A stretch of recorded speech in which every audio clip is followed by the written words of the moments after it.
Insulin എന്ന് പറയുന്നത് അല്ലേ? അപ്പോ ഇൻസുലിൻ ഇല്ലെങ്കിൽ നമുക്ക് ജീവിക്കാൻ പറ്റുമോ?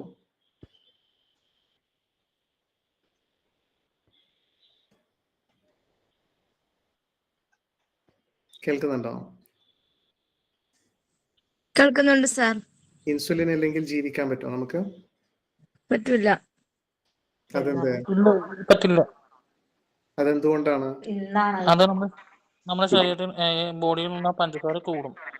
അപ്പൊ നമുക്ക് ചെയ്യാനൊന്നും കഴിയില്ല. ആകെ ഒരു ബുദ്ധിമുട്ട് വരും. അപ്പൊ പഞ്ചസാര കൂടാതിരിക്കാൻ പഞ്ചസാര കഴിക്കാതിരുന്നാൽ പോരെ? പഞ്ചസാര കഴിക്കാതിരുന്നാല് നമ്മള് ചിലപ്പോ ബോധം അൺകോൺഷ്യസ് ആയിട്ട് ആയി മാറും. ചിലപ്പോ നമ്മുടെ ഓർമ്മയൊക്കെ പോകും. കറക്റ്റ്. അങ്ങനെ എനർജി വേണം അല്ലേ?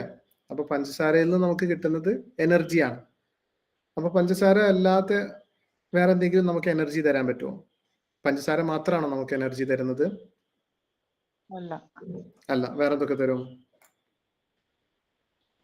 കാർബോഹൈഡ്രേറ്റ് ഉണ്ട്. കാർബോഹൈഡ്രേറ്റ് ആണ് പഞ്ചസാര എന്ന് പറയുന്നത്. കാർബോഹൈഡ്രേറ്റിൽ നിന്ന് മാത്രമാണോ നമുക്ക് ഇത് കിട്ടുന്നത് എനർജി? പ്രോട്ടീൻ ഉണ്ട്. പ്രോട്ടീനിൽ നിന്നും കിട്ടും. വേറെ എന്തിൽ നിന്ന് കിട്ടും?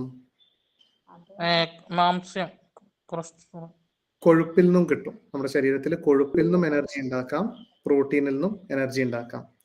അപ്പൊ അങ്ങനെ വെച്ച് നോക്കുമ്പോൾ നമുക്ക് പഞ്ചസാര അത്യാവശ്യമാണോ?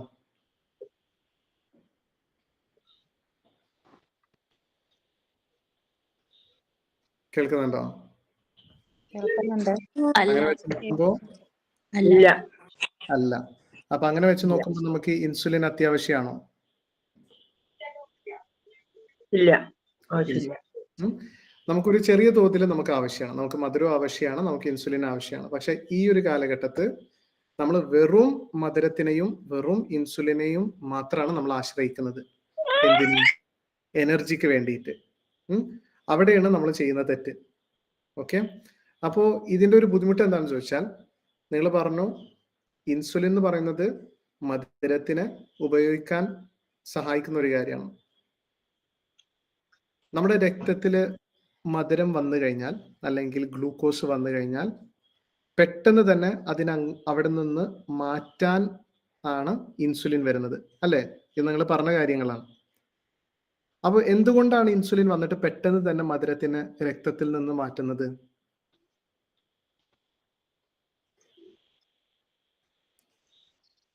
പറയാൻ പറ്റുമോ?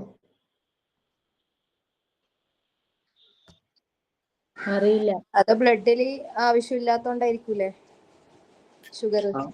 കറക്റ്റ്. ഷുഗർ നമ്മുടെ ഇപ്പോ കാലങ്ങളായിട്ടുള്ള ഷുഗർ രോഗികൾക്ക് കണ്ണിന് പിന്നെ കാഴ്ചശക്തി നഷ്ടപ്പെടുന്നതോ അല്ലെങ്കിൽ കണ്ണിന് പിന്നെ ഡാമേജ് നടക്കുന്നതോ അറിഞ്ഞിട്ടുണ്ടോ അല്ലെങ്കിൽ കണ്ടിട്ടുണ്ടോ? കേട്ടിട്ടില്ല. ഇനി കാലങ്ങളായിട്ടുള്ള ഷുഗർ രോഗികൾക്ക് കിഡ്നിക്ക് ഡാമേജ് വരുന്നത് കേട്ടിട്ടുണ്ടോ? ഇനി കാലങ്ങളായിട്ടുള്ള ഷുഗർ രോഗികൾക്ക് കയ്യിൽ തരിപ്പ് വരുന്നത് അല്ലെങ്കിൽ മുറിവ് വന്നാൽ ഉണങ്ങാതെ കിടക്കുന്നതൊക്കെ കേട്ടിട്ടുണ്ടോ? കേട്ടിട്ടുണ്ട്. അപ്പോ മധുരം എന്ന് പറയുന്നത് അല്ലെങ്കിൽ ഈ ഷുഗർ എന്ന് പറയുന്നത്, ഗ്ലൂക്കോസ് എന്ന് പറയുന്നത്, അന്നജം എന്ന് പറയുന്നത് നമ്മുടെ രക്തത്തിൽ ഉണ്ടാവാൻ പാടുള്ള ഒരു കാര്യമല്ല. കാരണം അത് ഓക്സിഡേഷൻ അല്ലെങ്കിൽ ഗ്ലൈക്കേഷൻ എന്ന് പറയുന്ന ദ്രവിപ്പിച്ച് കളയുന്ന ഒരു പ്രക്രിയ നടത്തും നമ്മുടെ ശരീരത്തിൽ എവിടെയാണെങ്കിലും. അപ്പോൾ രക്തം എന്ന് പറയുന്നത് എല്ലായിടത്തും എത്തുന്ന സാധനമാണ്. അപ്പോൾ ആ രക്തത്തിൽ ഈ മധുരം ഉണ്ടെങ്കിൽ ഈ പറയുന്ന എല്ലാ അവയവങ്ങളിലും എത്തുകയും ചെയ്യും. ഏറ്റവും മൃദുലമായ അല്ലെങ്കിൽ ഏറ്റവും ഡെലിക്കറ്റ് ആയിട്ടുള്ള അവയവങ്ങളാണ് ആദ്യം ഏറ്റവും കൂടുതൽ ഡാമേജ് വരാം. നമ്മുടെ കണ്ണ്, നമ്മുടെ ഞരമ്പ്, നമ്മുടെ കൈവിരലിന്റെ അറ്റത്തുള്ള നേരിയ ഞരമ്പുകൾ, അല്ലെങ്കിൽ കിഡ്നീന്റെ ഉള്ളിലുള്ള നെഫ്രോൺസ് എന്നൊക്കെ പറയുന്നത് വളരെ വളരെ മൃദുലമായിട്ടുള്ള വളരെ ഡെലിക്കറ്റ് ആയിട്ടുള്ള ഓർഗൻസ് ആണ്. അപ്പൊ അതിനാണ് ഏറ്റവും ഫസ്റ്റ് ഈ തുരുമ്പ് പിടിച്ചു കഴിഞ്ഞാല് ഇപ്പോ ഇത്രയും കട്ടിയുള്ള ഒരു സാധനത്തിന് തുരുമ്പ് പിടിച്ചു കഴിഞ്ഞാൽ കുറച്ച് കാലം എടുക്കും ഇത് പൊട്ടി പോകാൻ, അല്ലേ? ആണോ? അല്ലേ? അതെ. അതെ. ഇനി അഥവാ ഇതാ ഈ പട്ടയുടെ ഈ ഒരു ചെറിയൊരു വടിക്കാണ് ഫസ്റ്റ് തുരുമ്പ് പിടിക്കുന്നതെങ്കിലോ ഇത് പെട്ടെന്ന് ദ്രവിച്ച് പൊട്ടിപ്പോവില്ലേ? പറയുന്നത് മനസ്സിലാവുന്നുണ്ടോ? അതെ അതെ അപ്പൊ അതുപോലെയാണ് നമ്മുടെ കണ്ണിനോ അല്ലെങ്കിൽ ഞരമ്പിന് ചെറിയ ചെറിയ ഞരമ്പുകൾക്ക് അല്ലെങ്കിൽ ചെറിയ ചെറിയ കിഡ്നീന്റെ ഉള്ളിലുള്ള വളരെ ഡെലിക്കറ്റ് ആയിട്ടുള്ള ഓർഗൻസ് ഒക്കെ പെട്ടെന്ന് നശിച്ചു പോകും. അപ്പോ ഈ ഒരു കാരണം കൊണ്ട് നമ്മുടെ ശരീരത്തിന് അറിയാം ഈ മധുരം എന്ന് പറയുന്നത് നമ്മുടെ രക്തത്തിൽ എത്തിക്കഴിഞ്ഞാൽ ഇത് നശിപ്പിക്കും എന്നുള്ളത്, ദ്രവിപ്പിച്ച് കളയും എന്നുള്ളത് അറിയാം. ഇത് നിങ്ങൾക്കും ഇപ്പൊ മനസ്സിലായ ഒരു കാര്യമല്ലേ? നിങ്ങൾ ചിലപ്പോൾ ആലോചിച്ചിട്ടുണ്ടാവില്ല, പക്ഷെ ഇപ്പൊ നിങ്ങൾക്ക് മനസ്സിലായിട്ടുണ്ടാവും അല്ലെ? അറിയുന്ന ഒരു കാര്യം തന്നെയാണ്. അപ്പോ ഈ ഒരു കാര്യം ഉള്ളത് കൊണ്ടാണ് പെട്ടെന്ന് തന്നെ നമ്മുടെ ശരീരം ഇൻസുലിനെ അയക്കുന്നത്. എന്തിന്? എവിടെ വേണമെങ്കിലും വെച്ചോളൂ, രക്തത്തിൽ ഉണ്ടാവാൻ പാടില്ല. രക്തത്തിൽ ഈ ഗ്ലൂക്കോസ് എന്ന് പറയുന്നത് ഉണ്ടാവാൻ പാടില്ല. അതുകൊണ്ട് പെട്ടെന്ന് തന്നെ ആളയക്കും, പെട്ടെന്ന് തന്നെ അതിനെ മാറ്റും. അപ്പൊ ശരീരത്തിന് ഏറ്റവും എളുപ്പത്തിൽ ചെയ്യാൻ പറ്റുന്ന ഒരു കാര്യമാണ് ഈ മധുരത്തിനെ പിടിച്ച്, ഈ ഗ്ലൂക്കോസിനെ പിടിച്ചിട്ട് എനർജി ആക്കാൻ പറ്റും. എന്താക്കാൻ പറ്റും? ഊർജമാക്കാൻ പറ്റും. അപ്പൊ ഊർജമാക്കാൻ പറ്റും എന്ന് വെച്ച് നമ്മൾ അതെങ്ങനെ കാണാൻ പാടില്ല? നമുക്ക് നിറച്ച് ഊർജം തരുന്നുണ്ട് എന്നല്ല കാണേണ്ടത്. അത് നമ്മുടെ ശരീരത്തിൽ ഉണ്ടാവാൻ പാടില്ല. അതുകൊണ്ട് എങ്ങനെയെങ്കിലും ഒഴിവാക്കണം. അപ്പൊ ആ ഒഴിവാക്കുന്നതിൽ നമുക്ക് ഉപകാരപ്പെട്ട ഒരു കാര്യമാണ് ഊർജം. അപ്പൊ അതിലൂടെ ചെയ്യുന്നു എന്നുള്ളൂ. ഞാൻ ഈ പറഞ്ഞത് മനസ്സിലായോ അല്ലെങ്കിൽ കൺഫ്യൂഷൻ ആയോ?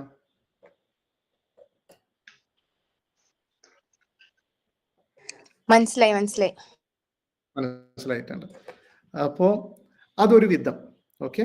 അപ്പോ ഈ ഇൻസുലിൻ എന്ന് പറയുന്നത് ഒരൊറ്റ എയിമുള്ളൂ, മധുരത്തിന് രക്തത്തിൽ നിന്ന് ഒഴിവാക്കണം. കാരണം രക്തത്തിൽ ഇത് ഡാമേജ് വരുത്തും. അപ്പൊ ഇതിനെ ഒഴിവാക്കണം എന്നുള്ളതുള്ളൂ. അത് ചെയ്യുന്നത് രണ്ട് വിധത്തിലാണ്. ഓക്കെ. ഒന്ന് ഈ മധുരത്തിനെ പിടിച്ച് ഊർജമാക്കി മാറ്റും. രണ്ടാമത് വിധം അതിനെ ശേഖരിച്ചു വെക്കും ശരീരത്തിനുള്ളിൽ, ഗ്ലൈക്കജൻ എന്ന് പറയുന്ന രീതിയിൽ. അതല്ലെങ്കിൽ കൊഴുപ്പായി ശേഖരിക്കും, ഫാറ്റി ആസിഡ്സ് ആയിട്ട് ശേഖരിച്ചു വെക്കും, ട്രൈഗ്ലിസറൈഡ്സ് ആയിട്ട്. ഇതാണ് സംഭവിക്കുന്നത്. അപ്പോൾ നമ്മൾ അമിതമായിട്ട് ഇതുപോലെ മധുരം കഴിക്കുന്ന സമയത്ത് നമ്മൾ അതിനനുസരിച്ചുള്ള എനർജി ഉപയോഗിക്കുന്നില്ലെങ്കിൽ ഇതൊക്കെ കൊഴുപ്പായിട്ട് ശേഖരിച്ചു വെക്കും. അപ്പൊ രണ്ട് വിധത്തിലാണ് മെയിനായിട്ട് നമ്മുടെ ശരീരത്തിൽ കൊഴുപ്പ് ശേഖരണം നടക്കുന്നത്. അപ്പൊ അതൊന്ന് എന്ന് പറയുന്നത് വിസറൽ ഫാറ്റ് എന്ന് പറയും. ഒന്ന് വിസറൽ ഫാറ്റ്, മറ്റൊന്ന് സബ്ക്യൂട്ടേനിയസ് ഫാറ്റ്. അപ്പൊ സബ്ക്യൂട്ടേനിയസ് ഫാറ്റ് എന്ന് പറയുമ്പോൾ നമ്മുടെ തോലിനടിയിലുള്ള അല്ലെങ്കിൽ കയ്യിലോ കാലിലോ തൊടയിലോ ബട്ടക്സിലോ ഒക്കെ ഉള്ള കൊഴുപ്പ് കോശങ്ങളാണ്. ഈ കൊഴുപ്പ് കോശത്തിന്റെ പ്രത്യേകത ഞാൻ പിന്നീട് പറയാം. മറ്റുള്ളത് വിസറൽ ഫാറ്റ് എന്ന് പറയുന്നത്, വിസറ എന്ന് പറഞ്ഞാൽ നമ്മുടെ ശരീരത്തിലെ ആന്തരിക അവയവങ്ങളാണ്. അപ്പോ ഈ വിസറൽ ഫാറ്റ് എന്ന് പറയുന്നത് ഈ ആന്തരികാവയവങ്ങളെ കെട്ടിക്കെടുക്കുന്ന, അതിന് ചുറ്റിയോ അതില്ലെങ്കിൽ അതിനുള്ളിലോ അതിന്റെ തന്നെ കോശങ്ങളിലോ കെട്ടിക്കെടുക്കുന്ന കൊഴുപ്പാണ് ഈ വിസറൽ ഫാറ്റ് എന്ന് പറയുന്നത്. രണ്ടും മനസ്സിലായോ എല്ലാവർക്കും? മനസ്സിലായി സർ.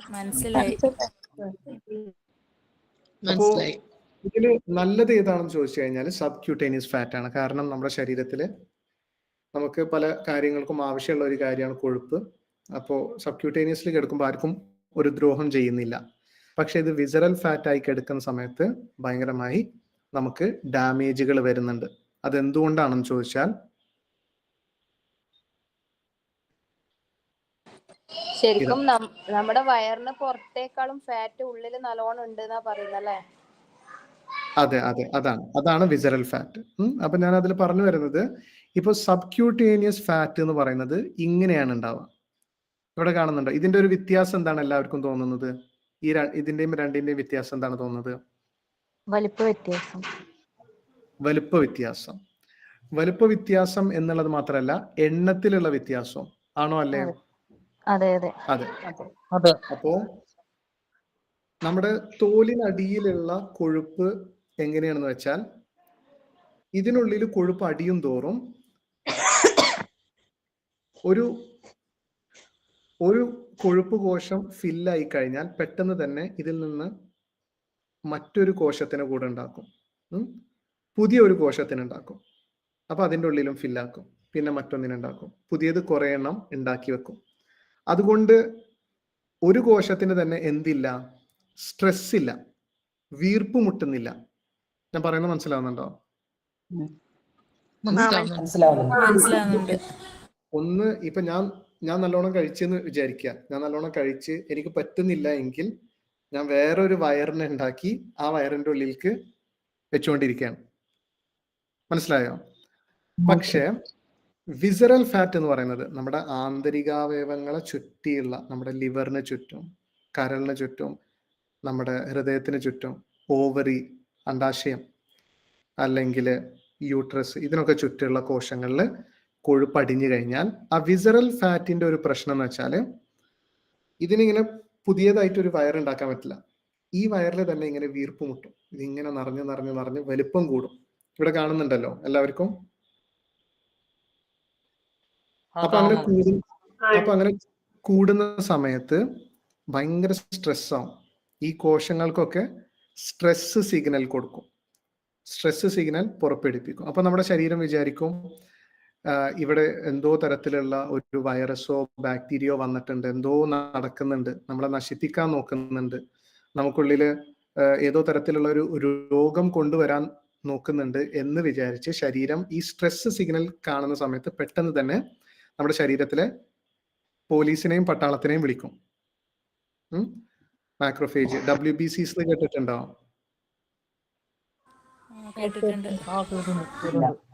WBCs എന്ന് പറയുന്നത് നമ്മുടെ ശരീരത്തിലെ പോലീസും പട്ടാളമൊക്കെയാണ്. അപ്പോൾ എവിടെ സ്ട്രെസ് വന്നാലും അവരാണ് വരാതെ. അപ്പൊ അങ്ങനെ വന്ന് രോഗപ്രതിരോധ ശേഷി എന്നെല്ലാം പറയുന്നത് രോഗപ്രതിരോധ കോശങ്ങൾ, കറക്റ്റ്. അപ്പൊ ആ കോശങ്ങൾ ഈ ഭാഗത്ത് വന്ന് എന്ത് ചെയ്യാൻ തുടങ്ങും? ഭയങ്കരമായിട്ട് വെടിവെക്കാൻ തുടങ്ങും. വെടിവെക്കാനും അതേപോലെ ഭയങ്കരമായിട്ടുള്ള പിന്നെ ബോംബുകളും കാര്യങ്ങളൊക്കെ അവിടെ തുടങ്ങും. അപ്പൊ ആ സമയത്ത് എന്ത് സംഭവിക്കും? അവിടെ ഭയങ്കരമായിട്ടുള്ള നീർക്കെട്ടുകൾ ഉണ്ടാകാൻ തുടങ്ങും. അങ്ങനെ നീർക്കെട്ടുകൾ ഉണ്ടാവുന്ന സമയത്ത് ഇവിടെ ഒരു ബാക്ടീരിയ അല്ലെങ്കിൽ വൈറസ് ആയിരുന്നെങ്കിൽ അത് നശിച്ചേനെ. ആ വെടിവെപ്പിലോ അല്ലെങ്കിൽ ആ നീർക്കെട്ടിലോ അത് നശിച്ചേനെ. അങ്ങനെ നശിച്ചു കഴിഞ്ഞാൽ അവരപ്പം തന്നെ അവിടുന്ന് റിട്ടേൺ പോകും. സ്ട്രെസ് അവിടുന്ന് കുറയുകയും ചെയ്യും, പട്ടാളക്കാർ പിൻവാങ്ങുകയും ചെയ്യും. പക്ഷെ ഈ കൊഴുപ്പാണ് ഇവിടെ കെട്ടിക്കിടക്കുന്നത്, അല്ലേ? കൊഴുപ്പ് കാരണം കൊണ്ടാണ് സ്ട്രെസ് വന്നത്. ഓർമ്മയുണ്ടോ? അതെ. അപ്പൊ കൊഴുപ്പിനെ നമ്മൾ വെടിവെച്ചിട്ട് കാര്യമുണ്ടോ? ജീവനുള്ള ഒരു കാര്യമാണോ? നശിച്ചു പോവാനോ മരിച്ചു പോവാനോ അത് ജീവനുള്ള ഒരു കാര്യമാണോ? അല്ല. അപ്പൊ ഇവിടെ വെടിവെക്കുന്നോണ്ട് എന്തില്ല? വലിയ പ്രയോജനമല്ല. അവിടെ ഈ പറഞ്ഞ പോലെ നീർക്കെട്ട് ഇങ്ങനെ വന്നുകൊണ്ടേയിരിക്കും. അത്രയും നടക്കുന്നുള്ളൂ. അവിടുന്ന് പട്ടാളക്കാർ പോകുന്നില്ല. പട്ടാളക്കാർ വീണ്ടും വീണ്ടും വന്നുകൊണ്ടിരിക്കുകയാണ്. അപ്പൊ അങ്ങനെ സംഭവിക്കുന്ന ഒരവസ്ഥയില് എല്ലാ കോശങ്ങൾക്കും ഇൻസുലിൻ റിസപ്റ്റർ എന്ന് പറയുന്ന ഒരു കാര്യമുണ്ട്. ഇപ്പൊ ഞാൻ മുന്നേ പറഞ്ഞു ഇൻസുലിൻ മധുരത്തിനെടുത്ത് ഒന്നുകിൽ ഊർജമാക്കി വിടും അല്ലെങ്കിൽ കൊഴുപ്പാക്കി മാറ്റും എന്ന് ഞാൻ പറഞ്ഞില്ലേ? ഓർമ്മയുണ്ടോ? ഓർമ്മയുണ്ട്. അപ്പൊ എനർജി ആക്കി മാറ്റണമെങ്കിൽ, ഊർജമാക്കി മാറ്റണമെങ്കിൽ എല്ലാ കോശങ്ങൾക്കും, ഇതൊരു കോശമാണെന്ന് വിചാരിക്കാം, എല്ലാ കോശങ്ങൾക്കും ഒരു ഡോർ ഉണ്ടാവും, ഒരു വാതിലുണ്ടാവും. ആ വാതിലിൽ വന്നിട്ട് ഇൻസുലിൻ വന്ന് ചാവിയിട്ട് തുറന്നാൽ മാത്രമാണ് ഇതിൻ്റെ ഉള്ളിലേക്ക് ആര് പോകാൻ പറ്റുള്ളൂ? മധുരം ഉള്ളിലേക്ക് ചെന്ന് അത് എനർജി ആവാൻ പറ്റുള്ളൂ. ഞാൻ പറഞ്ഞ മനസ്സിലാവുന്നുണ്ടോ? അതുകൊണ്ടാണ് ഇൻസുലിൻ ഉണ്ടാവുന്നത് ശരീരത്തിൽ. അതുകൊണ്ടാണ് ഇൻസുലിൻ ഉണ്ടാവുന്നത് എന്ന് വെച്ചാൽ മധുരത്തിനെ പിടിച്ചിട്ട് എനർജി ആക്കി മാറ്റാൻ. പക്ഷെ ഞാൻ മുന്നേ പറഞ്ഞു ഈ പട്ടാളക്കാർ വെടിവെച്ചുകൊണ്ടിരിക്കുന്നുണ്ടെന്ന്, അല്ലെ? നമ്മുടെ രോഗപ്രതിരോധ കോശങ്ങൾ അവിടെ ഇൻഫ്ലമേഷൻസ് അല്ലെങ്കിൽ നീർക്കെട്ട് ഉണ്ടാക്കിക്കൊണ്ടിരിക്കുന്നുണ്ട്. അപ്പൊ ആ നീർക്കെട്ട് കാരണം കൊണ്ട് ഈ വാതിലിന്റെ പൂട്ട് എന്ത് ആയി മാറും? നശിച്ചു പോകും, ഡാമേജ് ആകും. അപ്പൊ ഇൻസുലിൻ ഒരു ചാവി കൊണ്ടുവന്ന് തുറക്കാൻ നോക്കിയാലും ഇത് എന്താകുന്നില്ല, തുറക്കാൻ പറ്റുന്നില്ല. തുറക്കാൻ പറ്റില്ല. ഇതിന്റെ പേരാണ് ഇൻസുലിൻ റെസിസ്റ്റൻസ്. എന്ന് വെച്ചാൽ ഇൻസുലിൻ റിസപ്റ്റർ, ഇൻസുലിനെ തടഞ്ഞു നിർത്തുമ്പോഴാണ് ഇൻസുലിൻ റെസിസ്റ്റൻസ് വരുന്നത്. ഇൻസുലിൻ റെസിസ്റ്റൻസ് വന്നു കഴിഞ്ഞാൽ പിന്നെ ശരീരത്തിന് ഈ മധുരത്തിന് പിടിച്ച് എനർജി ആക്കാൻ പറ്റില്ല, ഊർജ്ജമാക്കാൻ പറ്റില്ല. കാരണം ഊർജ്ജത്തിന്റെ വാതില് പൂട്ടിക്കെടുക്കുകയാണ്, ഊർജ്ജമാക്കാൻ പറ്റില്ല. അപ്പൊ നമുക്ക് വേറെ വഴി, ആകെ ഒരു വഴിയുള്ളൂ, എന്താക്കണം? ആ മധുരത്തിന് പിടിച്ച് എന്താക്കണം?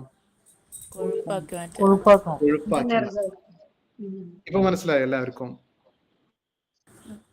അപ്പൊ ഒരിക്കൽ ഇൻസുലിൻ റെസിസ്റ്റൻസ് വന്നു കഴിഞ്ഞാൽ പിന്നീട് ഈ അമിതവണ്ണം വരുന്നത് എങ്ങനെയാണ്, എളുപ്പത്തിൽ വരുന്നത് എങ്ങനെയാണെന്ന് മനസ്സിലായോ എല്ലാവർക്കും? മനസ്സിലായി.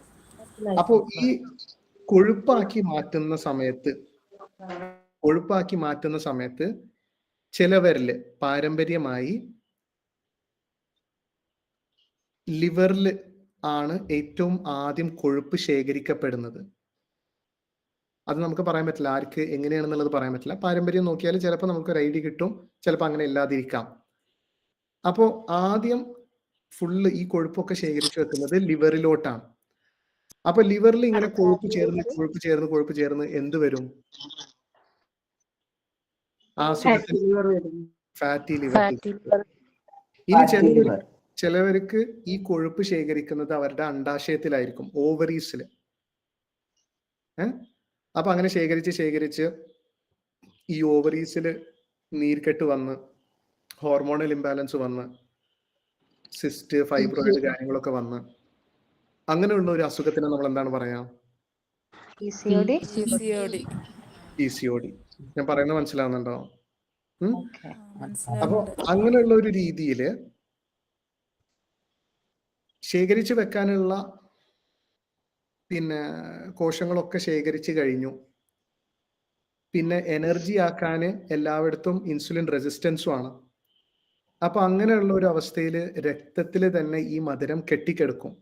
അങ്ങനെ രക്തത്തിൽ മധുരം കെട്ടിക്കെടുക്കുന്ന അസുഖത്തിന് എന്താ നമ്മൾ പറയാ? ഡയബറ്റീസ്. അപ്പോ മധുരത്തിൽ നിന്ന് ഉണ്ടാകുന്ന കൊഴുപ്പിന്റെ പേരാണ് ട്രൈഗ്ലിസറൈഡ്. അപ്പോൾ ഈ മധുരം അധികമായി കഴിഞ്ഞാൽ ആ മധുരത്തിൽ നിന്ന് അധികമായിട്ട് കൊഴുപ്പും രക്തത്തിൽ കെട്ടിക്കെടുക്കുന്നുണ്ടെങ്കിൽ അതിനെ നമ്മൾ എന്ത് പറയാൻ പറ്റും? ആ രോഗത്തിന് എന്ത് പറയാം? Cholesterol, hypertriglyceridaemia. Okay.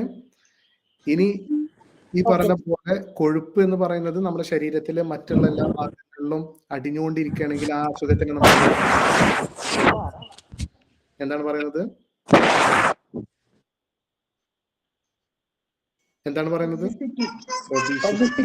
Obesity.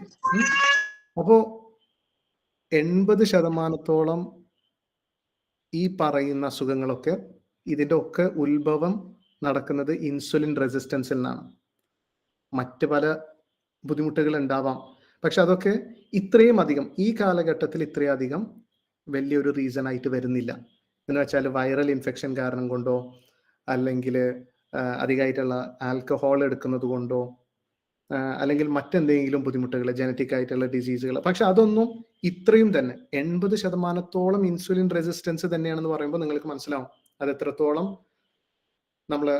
നമ്മുടെ ഫുഡുമായിട്ട് കണക്റ്റഡ് ആണ് എന്നുള്ളത്, അല്ലെ? അതെ. അപ്പൊ നമ്മൾ ചെയ്യേണ്ട ഒരു കാര്യം ഫസ്റ്റ് തന്നെ നമ്മൾ ഈ ഇൻസുലിൻ റെസിസ്റ്റൻസിനെ മാറ്റിയെടുക്കുകയാണ് വേണ്ടത്. നമ്മൾ ഇവിടെയുള്ള നീർക്കെട്ടിനെ മാറ്റിക്കഴിഞ്ഞാൽ നമ്മുടെ ശരീരം തന്നെ ഈ ഡോറിനെ ഒക്കെ തന്നെ എന്ത് ചെയ്യും? റിപ്പയർ ഓപ്പൺ ചെയ്യും.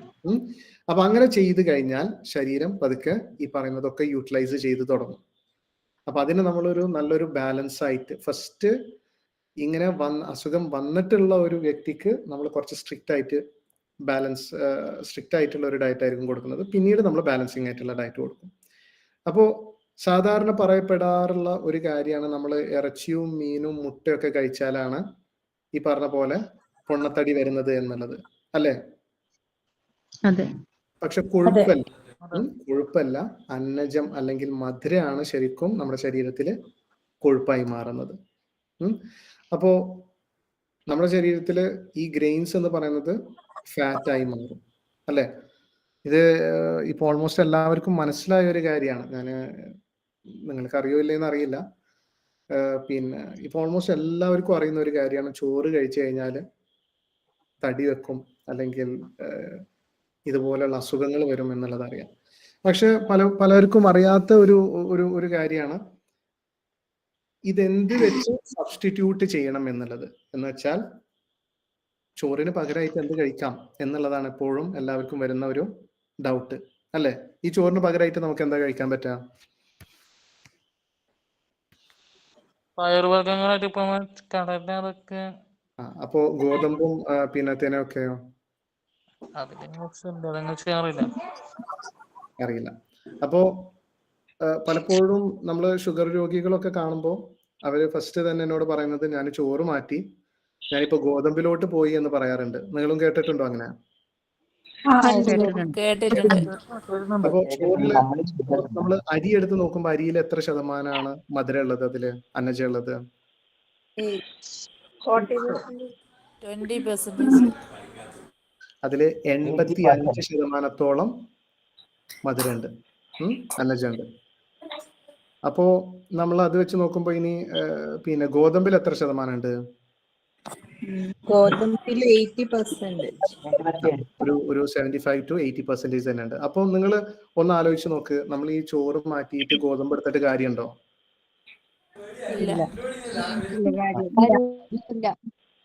അപ്പോ അതേപോലെ തന്നെയാണ് നോക്കി നമ്മൾ റെഡ് റൈസ് എടുത്തു കഴിഞ്ഞാലും മൈദ എടുത്തു കഴിഞ്ഞാലും മില്ലറ്റ്സ് എടുത്തു കഴിഞ്ഞാലും ഗോതമ്പ് എടുത്തു കഴിഞ്ഞാലും ഓട്സ് കഴിച്ചിട്ടില്ല. ഇതാ ഓട്സ് കാണുന്നുണ്ടോ? ഞാൻ സ്ക്രീനിൽ ഷെയർ ചെയ്തിട്ടുണ്ട്. ഓട്സ് കാണുന്നുണ്ടോ? 70%. അപ്പൊ ഇതൊക്കെ തന്നെ എന്താണ്? ഇതൊക്കെ ഏട്ടനനുജന്മാരാണ്. ഈ പറയുന്നതൊക്കെ തന്നെ അരിവർഗ്ഗങ്ങളാണ്, സീരിയൽസ്. എല്ലാരും പറയല്ലോ ഓട്സ് കഴിച്ചാൽ നല്ലതാണ്.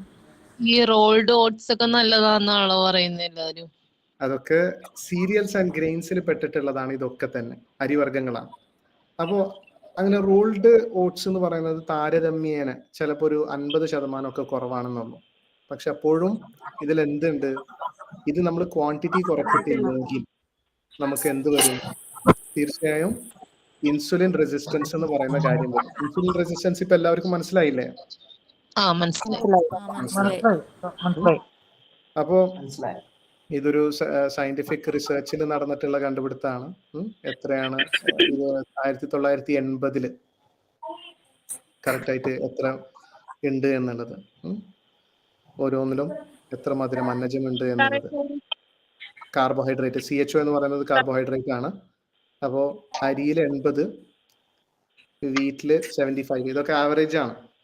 വേറെ പലതരത്തിലുള്ള അരികളിൽ 85ഉം 90% വരെയുള്ളതൊക്കെ ഉണ്ട്. പക്ഷെ ഇതൊക്കെ ഇപ്പൊ വന്നിട്ടുള്ളതാണ്. നമ്മളെപ്പോഴും ചോദിക്കാം, നമ്മളെ പൂർവികരൊക്കെ കഴിച്ചായിരുന്നല്ലോ, ഒരു കുഴപ്പമുണ്ടായിരുന്നില്ലല്ലോ എന്ന് പറയാറുണ്ട്. പക്ഷെ അതൊക്കെ സ്പെൽ എന്ന് പറയുന്ന ഒരു തരത്തിലുള്ള കാടൻ അരിവർഗ്ഗങ്ങളാണ്. കാടൻ അരിവർഗ്ഗങ്ങളും കാടൻ ഗോതമ്പുകളുമാണ്. അപ്പൊ ഈ പറഞ്ഞ സ്പെൽ എന്ന് പറയുന്ന വൈൽഡ് ആയിട്ടുള്ള സീരിയൽസും ഗ്രെയിൻസും ആ കാലത്ത് ഉണ്ടായിരുന്നതിലൊക്കെ വെറും 30 അല്ലെങ്കിൽ 40% മാത്രമാണ് ഈ അന്നജം എന്ന് പറയുന്നത് ഉണ്ടായിരുന്നുള്ളൂ. ഞാൻ പറയുന്നത് മനസ്സിലാവുന്നുണ്ടോ? അത് മാത്രമല്ലാതെ അപ്പൊ ഉണ്ടായിരുന്നവര് നന്നായി ദേഹാധ്വാനം ചെയ്തിരുന്നവരാണ് അല്ലെ. 5 മണി തൊട്ട് തന്നെ ഓരോ വർക്കുകളും തുടങ്ങും. അങ്ങനെയാണോ? നമുക്ക് അങ്ങനെയാണോ ഇപ്പോ? ഫിസിക്കൽ വർക്ക് അധികമായിട്ട് വരുന്നുണ്ടോ? നല്ല വ്യത്യാസമുണ്ട്. അവിടുന്ന് അവർക്ക് പാടത്തിറങ്ങേണ്ടി വരും, അല്ലെങ്കിൽ കിളക്കേണ്ടി വരും, അല്ലെങ്കിൽ ആടിനെയും പശുവിനെയും ഒക്കെ കറക്കുന്നതാണെങ്കിലും, അല്ലെങ്കിൽ വെണ്ണ കടഞ്ഞെടുക്കുന്നതാണെങ്കിലും, നെയ്യ് കടഞ്ഞെടുക്കുന്നതാണെങ്കിലും ഒക്കെ അതൊക്കെ ആയിട്ടുള്ള ഫിസിക്കൽ വർക്കുകളല്ലേ? മനസ്സിലാവുന്നില്ലേ? അങ്ങനെയുള്ള പല വ്യത്യാസങ്ങൾ വന്നിട്ടുണ്ട്. ആ ഒരു പിന്നെ കാലഘട്ടത്തെ ഫുഡ് എന്ന് മാത്രമല്ല, ആ ഒരു കാലഘട്ടത്തെ ലൈഫ് സ്റ്റൈലും നല്ല മാറ്റങ്ങൾ ഉണ്ടായിരുന്നു. അതുകൊണ്ട് തന്നെ നമ്മൾ അവര് കഴിക്കുന്ന പോലെ നമ്മൾ കഴിക്കാം എന്ന് നമ്മൾ വിചാരിക്കാൻ പാടില്ല. പിന്നെ നമ്മൾ അവർ കഴിക്കുന്ന പോലെയാണ് നമ്മൾ കഴിക്കുന്നത് എന്ന് പറയുന്നതും എന്തല്ല, ശരിയല്ല. കാരണം അവർ ഇത്രയും അധികം കഴിച്ചേരുന്നില്ല. ഇനി അഥവാ കഴിക്കുന്നുണ്ടെങ്കിൽ തന്നെ ഈ പറയുന്ന അന്നജം അടങ്ങിയിട്ടുള്ളതാണെങ്കിൽ പഴങ്കഞ്ഞി കഴിച്ചായിരുന്നു. അതല്ലെങ്കിൽ 2 നേരമൊക്കെയാണ് ചോറ് കഴിച്ചായിരുന്നുള്ളൂ. എല്ലാവർക്കും ഒരു പാത്രത്തിലോ അല്ലെങ്കിൽ അത്രയൊക്കെ തന്നെ ഉണ്ടാവുള്ളൂ. നമ്മളിപ്പോൾ 5 നേരം ചോറ് കിട്ടിയാലും 2-3 പ്ലേറ്റും ഒരു നേരം വെച്ചിട്ട് തന്നെ നമ്മൾ കഴിക്കാറുണ്ട്, അല്ലേ? അതെ. ഞാൻ അങ്ങനെ പറയാൻ കാരണം ഞാൻ അങ്ങനെ ആയിരുന്നു. അതുകൊണ്ടാണ് ആ ഒരു ധൈര്യത്തിൽ പറയുന്നതാണ്. ഞാൻ ആരെയും പിന്നെ കുറ്റപ്പെടുത്തുന്നതല്ല. ചോറന്നെ കഴിക്കാൻ. അതാണ്. അപ്പൊ അത് എത്ര കിട്ടിയാലും നമുക്ക് മതിയാവില്ല. നമുക്കൊരു അഡിക്ഷൻ പോലെയാണ്, അല്ലേ? അതെ. അപ്പോ പക്ഷെ പലരും പറയുന്നതാണ് അവരും അങ്ങനെ ആയിരുന്നല്ലോ. ഒരിക്കലും അങ്ങനെ ആയിരുന്നില്ല. അവര് അപ്പോഴുള്ള സീസൺ ആയിട്ടുള്ള ഫ്രൂട്ടുകള്, സീസണിലുള്ള ഫുഡുകള്, പലവർക്കും തന്നെ കറക്റ്റ് ആയിട്ടുള്ള ഫുഡ് നേരത്തിന് കിട്ടുമായിരുന്നു പോലുമില്ല. അവര് അധ്വാനിച്ച് ഉണ്ടാക്കിയാൽ മാത്രം കിട്ടും. ആ കാലത്ത് കപ്പ അവര് തന്നെ കുഴിച്ചിടണം, അല്ലെങ്കിൽ ഗോതമ്പാണെങ്കിലും അല്ലെങ്കിൽ പിന്നെ ശുദ്ധ നെയ്യ്, നല്ല പാല്, നല്ല ചീസ്. ഇപ്പൊ ഒക്കെ പാലും ചീസും നെയ്യും ഒക്കെ കണ്ടു കഴിഞ്ഞാൽ എല്ലാവരും ഓടുന്നു, അല്ലെ? പേടിയല്ലേ? അവില് കഴിക്കാൻ പറ്റുമോ? അവില് കഴിക്കാൻ പറ്റുമോ ചോദിച്ചാൽ നമുക്ക് മെയിൻറ്റെനൻസ് ഡയറ്റിൽ പറ്റും. നമുക്ക് റിവേഴ്സൽ ഡയറ്റിൽ നമുക്കത് പറ്റില്ല കേട്ടോ. അപ്പോ ഇതാണ് ഇൻസുലിൻ റെസിസ്റ്റൻസ് എന്ന് പറയുന്ന കാര്യം. അപ്പോ ഇത് പലതരത്തിലുള്ള റിസർച്ചുകളാണ് പിന്നെ ഫാറ്റി ലിവറിന് കാരണമാകുന്നത്.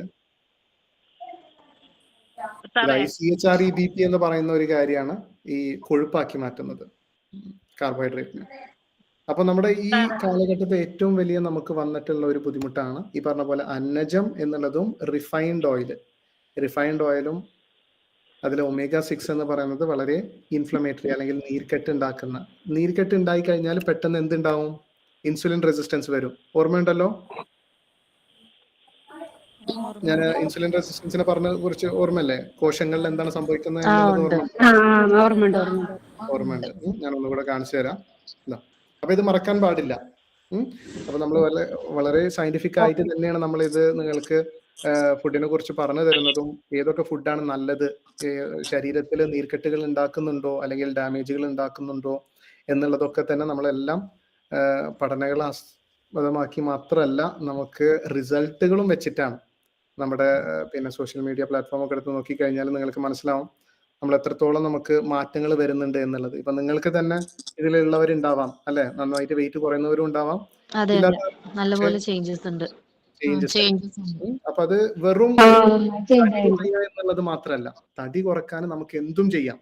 നമുക്ക് വെറുതെ വെള്ളം കുടിച്ചിട്ട് നമുക്ക് നടക്കാം, വെറുതെ നമുക്ക് ജ്യൂസുകൾ കുടിച്ചിട്ട് നടക്കാം, വെറും ഫ്രൂട്ട്സ് കഴിച്ചിട്ട് നമുക്ക് തടി കുറക്കാം, അല്ലെങ്കിൽ നന്നായി എക്സസൈസ് ചെയ്തിട്ട് തടി കുറക്കാം. പക്ഷെ ഇതൊന്നും എന്തല്ല, നമ്മൾ ശരീരത്തിൽ തടി കുറക്കുക എന്നുള്ളത് മാത്രമല്ല, നമുക്ക് ഓവറോൾ ശരീരത്തിൽ എല്ലാ തരത്തിലും ഗുണങ്ങൾ ഉണ്ടാവണം, എല്ലാ അവയവങ്ങൾക്കും ഗുണങ്ങൾ ഉണ്ടാവണം, എല്ലാ ഹോർമോൺസുകളും നമുക്ക് റെഡി ആയിരിക്കണം, മസിൽസ് നല്ലതായിരിക്കണം, നമ്മുടെ മുടി നല്ലതായിരിക്കണം, നമ്മുടെ വയറ്റിലുള്ള പിന്നെ ഗ്യാസ്ട്രിക് ഇഷ്യൂസോ ഇൻഫെക്ഷൻസോ ഉണ്ടെങ്കിൽ അത് മാറ്റങ്ങൾ വരുത്തണം, പീരിയഡ്സ് റെഗുലർ ആവണം. അപ്പോൾ എന്ന് തൊട്ട് എല്ലാറ്റിനെയും നമ്മൾ ടാർഗറ്റ് ചെയ്തിട്ടാണ് നമ്മൾ നിങ്ങൾക്കൊരു ഡയറ്റ് ചാർട്ട് തരുന്നത്.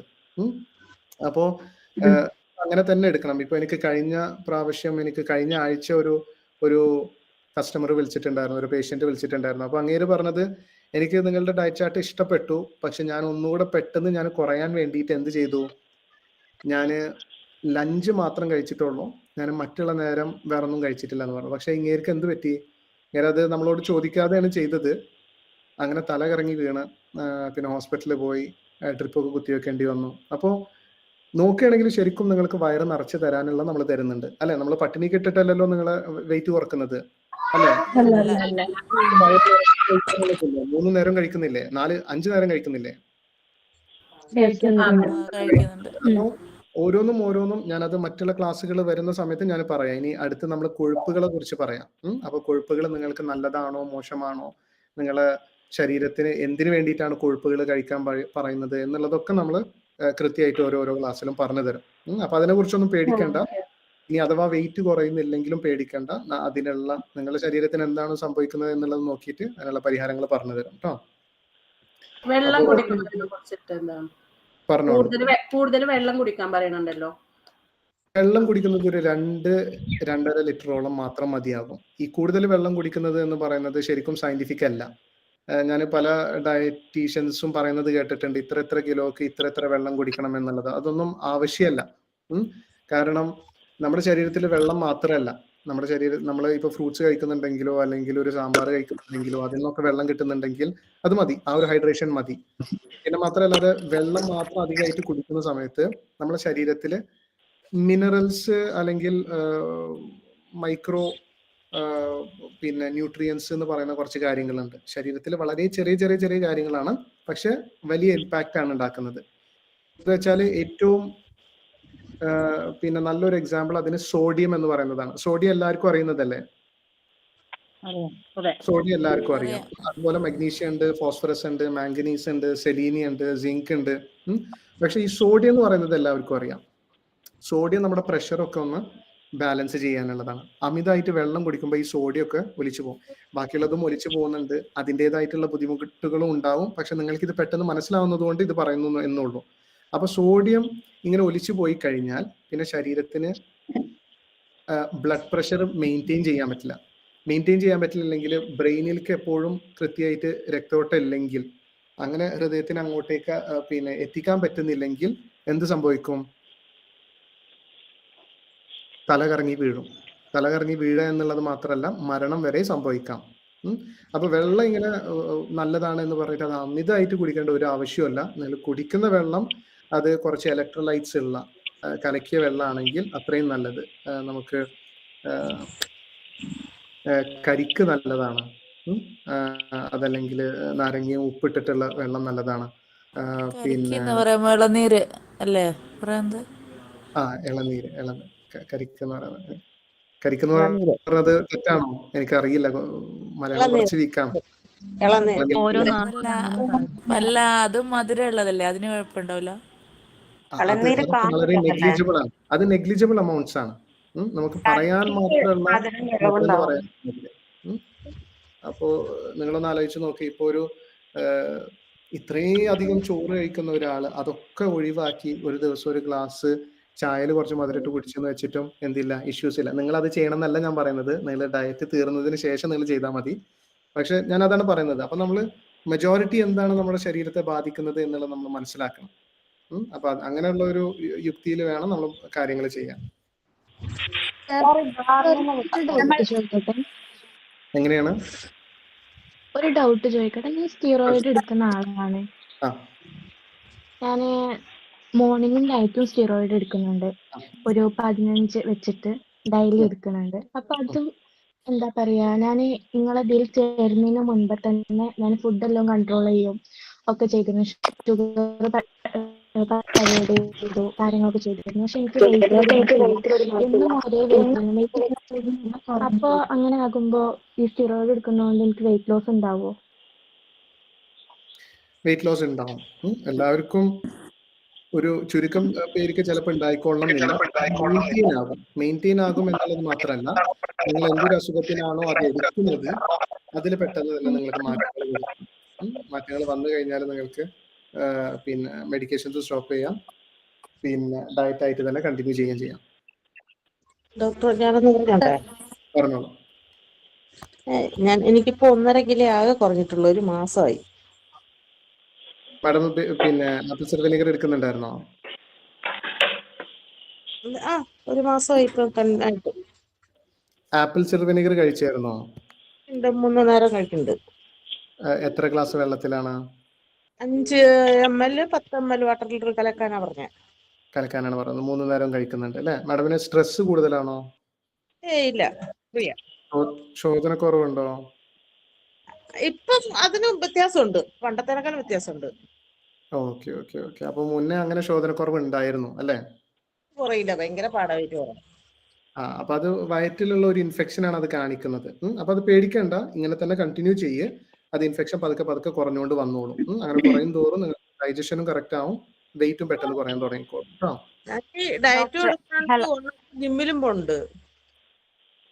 ജിമ്മിലും പോകുന്നുണ്ട് അല്ലെ? ജിമ്മിൽ പോകുന്നുള്ളവര് പിന്നെ ഒന്ന് ശ്രദ്ധിക്കുക. നിങ്ങൾക്ക് ഉണ്ടാകുന്നത് കൂടുതലും പിന്നെ വെയിറ്റ് എടുക്കുന്നവരാണെങ്കിൽ, റെസിസ്റ്റൻസ് എക്സസൈസ് ചെയ്യുന്നവരാണെങ്കിൽ നിങ്ങൾക്ക് ഉണ്ടാകുന്നത് ഫാറ്റ് ലോസ് ആണ്.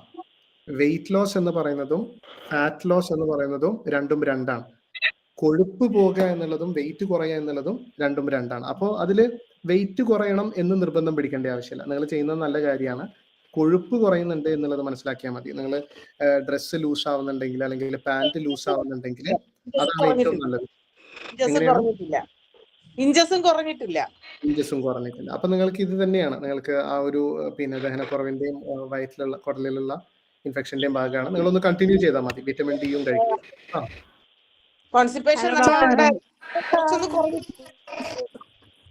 അപ്പൊ ഓരോരുത്തർക്കും ചിലവർക്ക് മാത്രം കുറച്ചധികം കാലം എടുക്കേണ്ടി വരും. അത് വിഷമിക്കേണ്ട, അങ്ങനെ തന്നെ കണ്ടിന്യൂ ചെയ്താൽ മതി. ചിയാ സീഡ്സ് നല്ലതാണ്. വളരെ നല്ലതാണ്. ഈ പറഞ്ഞ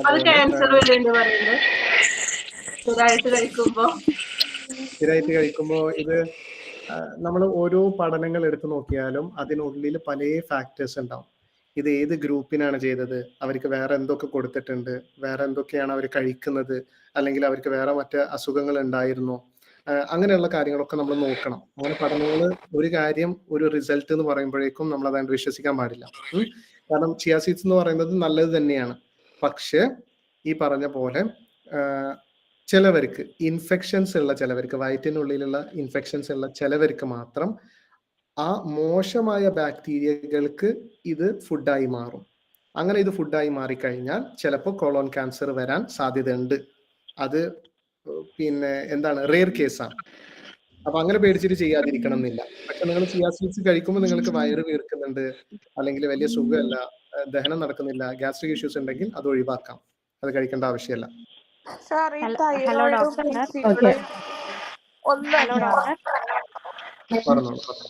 ഹലോ ഡോക്ടർ, ഈ തൈറോയിഡ് PCOD ഇത് രണ്ടും വേറെ വേറെയാണോ? തൈറോയിഡ് ഉണ്ടാകാമെന്നുണ്ടോ? അങ്ങനെയല്ല, ഇതും ഇന്റർ കണക്റ്റഡ് ആയിട്ടുള്ള പലരും ഉണ്ട്. ഇത് കാരണം കൊണ്ടും വരാം. തൈറോയിഡ് ഇഷ്യൂസ് കാരണം കൊണ്ടും PCOD വരാം, കൊണ്ടും തൈറോയിഡ് വരാം, ഫാറ്റി ലിവർ. തൈറോയിഡ് ഇല്ലെങ്കിൽ PCOD ഉണ്ടാവാം. ഇതൊക്കെ ഏത് കോമ്പിനേഷനിൽ വേണമെങ്കിലും ഓരോരുത്തരുടെ ശരീരത്തിനനുസരിച്ച് വരാം. നമുക്ക് പ്രവചിക്കാൻ പറ്റില്ല.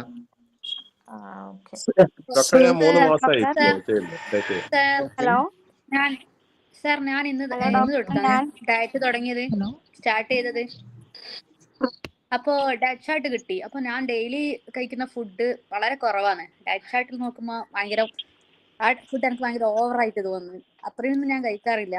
അപ്പോ സാറ് പറഞ്ഞല്ലോ ഒരാള് ബോധം കെട്ട് വീണ് കുറച്ചതിന് ശേഷം, അപ്പൊ അത് ഫുള്ള് കഴിക്കണം, ചാർട്ടുള്ളത് മൊത്തം കഴിക്കണം. ഇല്ല, അത് ചെറുതായിട്ട് എന്റെ ഒരു സൈക്കോളജിക്കൽ മൂവ് ആണ്. എന്ന് വെച്ചാൽ നിങ്ങൾ കാണുന്ന സമയത്ത് നിങ്ങൾ ആവലാതിപ്പെടാൻ പാടില്ല. അയ്യോ, ഇങ്ങേര് എന്നെ പട്ടിണിക്ക് ഇട്ടിട്ട് തടി കുറക്കാനാണോ നോക്കുന്നത് എന്നുള്ളത് നിങ്ങൾക്ക് തോന്നാൻ പാടില്ല. ഇത് നിങ്ങൾക്ക് അത്രയും എഴുതിയിട്ടുണ്ടെങ്കിൽ പോലും നിങ്ങൾക്ക് അത്രയും കഴിക്കാൻ പറ്റില്ല, ആവശ്യമല്ല എന്നുള്ളത് എനിക്കറിയാം. കാരണം ഇങ്ങനെയുള്ള ഹോൾസം ഫുഡ് നമ്മൾ കഴിക്കുന്ന സമയത്ത് നമുക്ക് വിശപ്പ് പെട്ടെന്ന് അടങ്ങും. അത് ശ്രദ്ധിച്ചിട്ടുണ്ടോ? ചോറ് നമ്മൾ എത്ര കഴിച്ചാലും പിന്നെ ഒന്ന് കഴിക്കണം തോന്നും, പിന്നെ ഒരു മധുരം എടുക്കണം തോന്നും, അല്ലെ? നല്ല പ്രോട്ടീന് അല്ലെങ്കിൽ ഇറച്ചി, മീന്, ഹോൾസം ആയിട്ടുള്ള നല്ല ഫുഡുകൾ കഴിച്ചു കഴിഞ്ഞാൽ പെട്ടെന്ന് വിശപ്പ് മാറും. അത് നിങ്ങളുടെ ശരീരത്തിലുള്ള ഹോർമോൺ. അപ്പോ നമുക്ക് ഫസ്റ്റ് തന്നെ പല പേഷ്യൻസും വന്നു കഴിഞ്ഞ് പെട്ടെന്ന് തന്നെ അവർ പറയാറുണ്ട്, അയ്യോ എനിക്കൊന്നും കഴിക്കാൻ എഴുതിയിട്ടില്ലല്ലോ എന്ന് പറയാറുണ്ട്. അപ്പൊ അങ്ങനെയുള്ള ആ പെട്ടെന്ന് കാണുമ്പോഴുള്ള ഫസ്റ്റ് ഇംപ്രഷനിൽ അത് നിർത്തിയിട്ട് പോവാതിരിക്കാൻ വേണ്ടിയിട്ടാണ് അങ്ങനെ എഴുതിയിട്ടുള്ളത്. പക്ഷെ നിങ്ങൾ 3 നേരം കഴിക്കുന്നത് നിങ്ങൾക്ക് പറ്റുന്ന അളവിന് കഴിച്ചാൽ മതി. അത്രയും ഞാനൊരു ഡൗട്ട് ചോദിച്ചു ഡോക്ടർ. എനിക്ക് PCODയും തൈറോയിഡും ഉണ്ട് ഡോക്ടറെ. അപ്പൊ എനിക്ക് തൈറോയിഡ് 9 ഉണ്ട്, അത്ര ഹൈ ആണ്. PCOD ഉണ്ട്, പിന്നെ ഫാറ്റി ലിവറിന്റെ സ്റ്റാർട്ടിങ്ങും ആണ് ഇപ്പോ. അപ്പൊ നമ്മൾ ഈ ഡയറ്റ് ചെയ്യുമ്പോ വെയിറ്റ് ലോസിനോടൊപ്പം തന്നെ തീർച്ചയായും നല്ല മാറ്റങ്ങൾ ഉണ്ടാവും. നമ്മൾ തൈറോയിഡ് ഏറ്റവും മെയിൻ ആയിട്ട് നമുക്ക് 2 കാരണങ്ങൾ കൊണ്ടാണ് വരുന്നത്. ഒന്ന് ലിവറിൽ വരുന്ന ബുദ്ധിമുട്ടുകൾ, ലിവറിൽ വന്നിട്ടുള്ള ഫാറ്റ് ലിവർ ചേഞ്ചസ് കാരണം കൊണ്ട് ഈസ്ട്രജൻ ഡോമിനൻസ് ഉണ്ടാവാം, അതല്ലെങ്കിൽ ഇതിന്റെ കൺവേർഷന് ബുദ്ധിമുട്ടുകൾ ഉണ്ടാവാം, അല്ലെങ്കിൽ ഇതിന്റെ ട്രാൻസ്പോർട്ടേഷൻ പ്രോട്ടീൻസ് വരാതിരിക്കാം. അങ്ങനെ തൊട്ട് കുറച്ച് ബുദ്ധിമുട്ടുകളുണ്ട്. അപ്പൊ എന്താണെങ്കിലും അത് ഉത്ഭവിക്കുന്നത് ഫാറ്റി ലിവറിലാണ്. അപ്പൊ ഇൻസുലിൻ റെസിസ്റ്റൻസ് ഡയറ്റ് ആയിട്ട് തന്നു കഴിഞ്ഞാൽ തന്നെ ഫാറ്റി ലിവറിന് നല്ല മാറ്റങ്ങൾ ഉണ്ടാവും. പിന്നെ ഹലോ ഡോക്ടർ, മറ്റൊരു ബുദ്ധിമുട്ട് എന്ന് കേൾക്കുന്നുണ്ടോ? പറയുന്നത് നിങ്ങൾക്ക് ഗ്യാസ്ട്രിക് ഇഷ്യൂസോ അതല്ലെങ്കിൽ വയറ്റിലുള്ള ഇൻഫെക്ഷൻ കാരണം കൊണ്ടോ ഓട്ടോ ഇമ്മ്യൂൺ പിന്നെ തൈറോയിഡ് വരാം. ഇനി അതാണെങ്കിലും അതിനുള്ള പരിഹാരങ്ങളും നമ്മൾ പറഞ്ഞു തരുന്നുണ്ട്. അപ്പോൾ അതാണ് പറഞ്ഞത്, ഓരോ രോഗങ്ങളെ കുറിച്ച് നമ്മൾ പറയുമ്പോഴും ഡീറ്റെയിൽഡ് ആയിട്ട് പറയാം. ഓക്കെ, താങ്ക് യു ഡോക്ടറെ. ഞാൻ 25 ഡേയ്സ് ആയി ഡയറ്റ് എടുക്കുന്ന. എനിക്ക് ആകെ ഇത്ര ദിവസമായിട്ട് 2 kg ആകെ കുറഞ്ഞിട്ടുള്ളൂ. ഞാൻ ആപ്പിൾ സിഡാർ വിനെഗർ എടുക്കുന്നുണ്ട്, വൈറ്റമിൻ ഡി ടാബ്ലറ്റ് എടുക്കുന്നുണ്ട്. 25 ഡേയ്സ് ആയിപ്പോഴും ആകെ 2 കിലോനെ ആകെ കുറഞ്ഞിട്ടുള്ളൂ. വിറ്റമിൻ ഡി എടുക്കുന്നുണ്ട്, വിറ്റമിൻ ഡി എടുക്കുന്നുണ്ടെന്ന് പറഞ്ഞു. എടുക്കുന്നുണ്ട്. അപ്പൊ അങ്ങനെയാണെങ്കിൽ ചിലപ്പോൾ ദഹനം ഇനിയും സ്ലോ ആയിരിക്കും. ഒന്നുകൂടെ ആപ്പിൾ സിഡർ വിനെഗറിന്റെ ക്വാണ്ടിറ്റി അല്ലെങ്കിൽ കോൺസെൻട്രേഷൻ കൂട്ടുക. എന്നിട്ടും മാറുന്നില്ലെങ്കിൽ ഹലോ, കേട്ടില്ല. അടുത്തെന്താണെന്ന് ചെയ്യേണ്ടതെന്നുള്ള പറഞ്ഞു. ഹലോ സാറേ, ഒരു സംശയം ചോദിച്ചോ? Hello hello hello doctor. Hello hello hello doctor, കേൾക്കുന്നുണ്ടോ? പറഞ്ഞോളൂ. ഞാൻ ഒരു 29 ഡേയ്സ് ആയിരുന്നു ഡയറ്റ് തുടങ്ങിയിട്ട്. എനിക്ക് 5 kg കുറഞ്ഞിട്ടുണ്ട്. അപ്പം ഞാൻ 1 month കോഴ്സാണ് എടുത്തത്. അപ്പം ഞാൻ ഇനി ഈ ഡയറ്റ് തന്നെ ഫോളോ ചെയ്താൽ മതിയോ? കേൾക്കുന്നുണ്ട്, പറഞ്ഞോളൂ. ഹലോ, ഞാനേ 29 ദിവസത്തെ ഡയറ്റ് ആയിന്ന്. അപ്പം എനിക്ക് 5 kg കുറഞ്ഞിട്ടുണ്ട്. അപ്പം ഞാൻ 1 monthന്റെ ഇതാണ് എടുത്തിരിക്കുന്നത്. അപ്പം ഞാൻ ഇത് കഴിഞ്ഞിട്ട് ഈ ഡയറ്റ് തന്നെ സ്റ്റാർട്ട് ചെയ്ത് കണ്ടിന്യൂ ചെയ്താൽ മതിയോ? വിട്ട് കേൾക്കുന്നില്ല കേട്ടോ. അതെ, ഞാനിപ്പം ഹലോ ഹലോ പറഞ്ഞോളൂ സാർ, പറഞ്ഞോളൂ. ഹലോ ഡോക്ടറെ, ഞാനിപ്പോ 3 ആഴ്ചയായി ഡയറ്റ് എടുക്കുന്നത്. 21 ദിവസമായി. ഇപ്പോ ഒരു 2-2.5 കിലോനെ കുറഞ്ഞിട്ടുള്ളൂ. ആപ്പിൾ വിനാഗിരി എല്ലാം 3 നേരം ഒരളവിൽ തന്നെ കഴിക്കുന്നുണ്ട്. എത്ര ഗ്ലാസ് വെള്ളത്തിലാണ് വിനാഗിരി എടുക്കുന്നത്? ഗ്ലാസ് വെള്ളത്തിൽ. അത് വെച്ച് കണ്ടിന്യൂ ചെയ്യ്. കുറച്ചുകൂടി അതിന്റെ കോൺസെൻട്രേഷനും ക്വാണ്ടിറ്റിയും കൂട്ടാൻ ഡയറ്റീഷ്യനോടൊന്ന് അറിയിക്കുക. എന്നിട്ട് വെയിറ്റ് കുറയുന്നില്ലെങ്കിൽ എന്നെ അറിയിക്കുക. സാർ, നോമ്പ് എടുക്കുമ്പോ എങ്ങനെ ഈ ഡയറ്റ് കീപ്പ് ചെയ്യേണ്ടത്? പരിഹാരങ്ങൾ ഞാൻ പറഞ്ഞുതരാം. നോമ്പ് എടുക്കുമ്പോ എങ്ങനെ ഈ ഡയറ്റ് കീപ്പ് ചെയ്യേണ്ടത് എന്ന് പറഞ്ഞുതരും.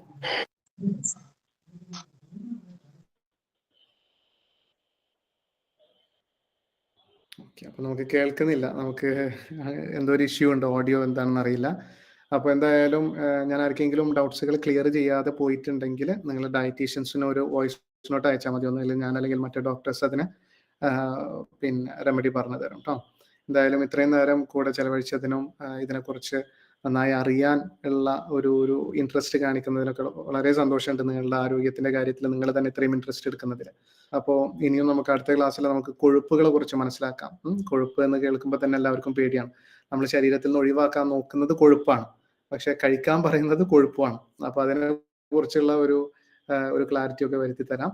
അപ്പൊ എന്തായാലും ഇത്രയും നേരം കൂടെ നിന്നതിനും ചെലവഴിച്ചതിനൊക്കെ താങ്ക് യു. Take care. നിങ്ങൾക്ക് എല്ലാവർക്കും നല്ല ആരോഗ്യവും നല്ലൊരു വെയിറ്റ് ലോസും ഒക്കെ ഉണ്ടാവട്ടെ. Thank you everyone. Good night. Thank you sir. Good night. Thank you.